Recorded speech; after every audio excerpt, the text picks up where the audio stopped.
I rise to discuss legislation designed to address the bureaucratic overreach in the Environmental Protection Agency's air regulations. Since I introduced these bills in June of 2014, the EPA's failure in this area seems to become even more glaring. At present, air regulations are stifling both businesses and private citizens.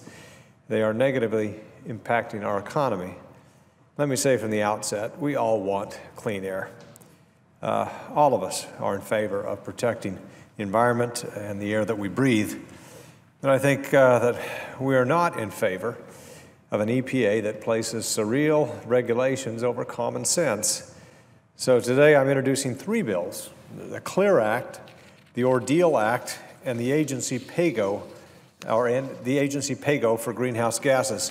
The CLEAR Act eases regulatory burden on states, including desert states like Arizona that are home to so-called exceptional events such as dust storms. Now, dust storms in Arizona are not caused by man. They are naturally occurring events, just like tornadoes or blizzards in other parts of the country. When these dust storms occur in Arizona, they can cause a spike in the dust or the PM10 level, and this is nothing that the state can control.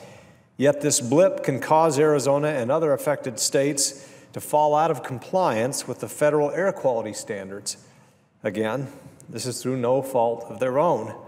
It can lead to a loss of transportation dollars even from the federal government.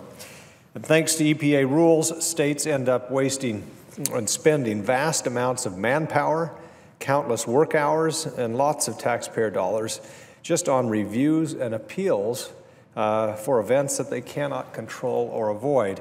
For example, the Arizona Department of Environmental Quality, the Maricopa County Air Quality Association of Governments in 2011 and 2012 spent $675,000 and 790 staff hours just to prove that a spike in PM10 levels was caused by a dust storm, not pollution. These EPA reviews are arbitrary, they're cumbersome, and they're costly. They lack an appeals process that further defies common sense. The EPA has continually assured me that it would issue a rule to help ease the burdens on states, all the states that have weather forces of nature like this.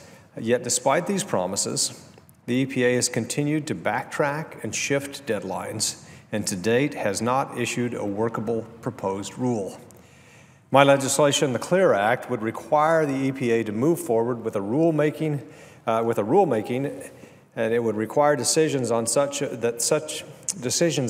events be based on a preponderance of evidence, and will accord deference to states' own findings when such an event happened.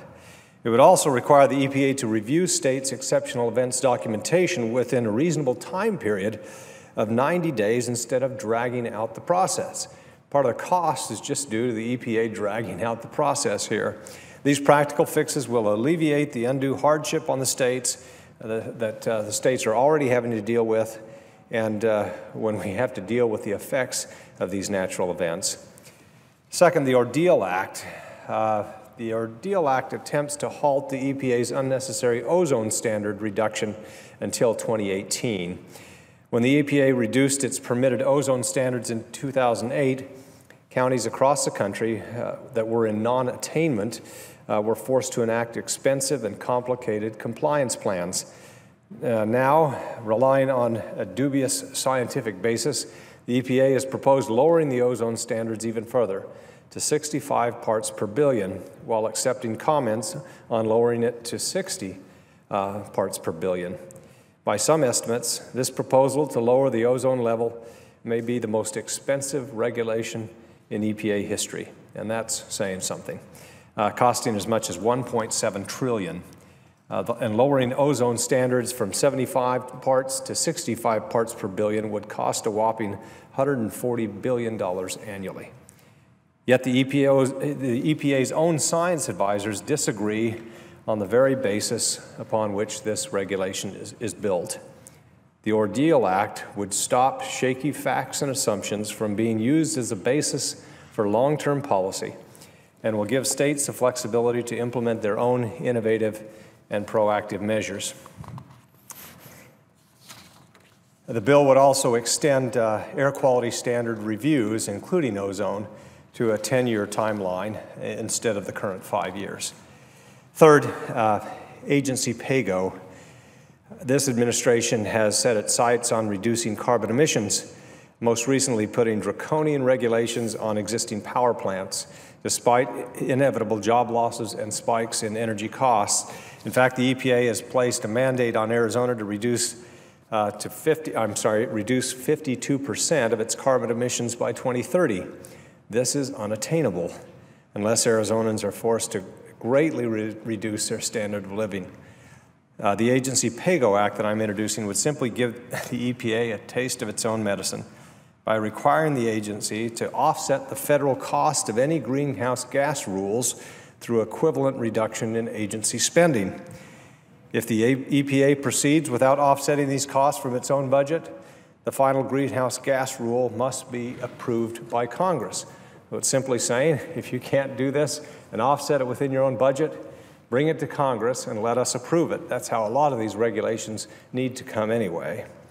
This bill specifically forbids the EPA from denying costs to federal agencies by passing on costs to the federal agencies' ratepayers.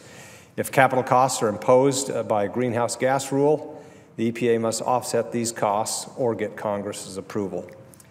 Mr. President, the EPA has a history of implementing costly and stringent standards for negligible and even questionable benefit. All three of these bills, the CLEAR Act, the ORDEAL Act, and Agency Pay-Go Act, provide more certainty than presently exists to states and counties and businesses that have to deal with the EPA, and it will hold the agency accountable for its decision-making process. I hope my colleagues will join me in supporting these measures.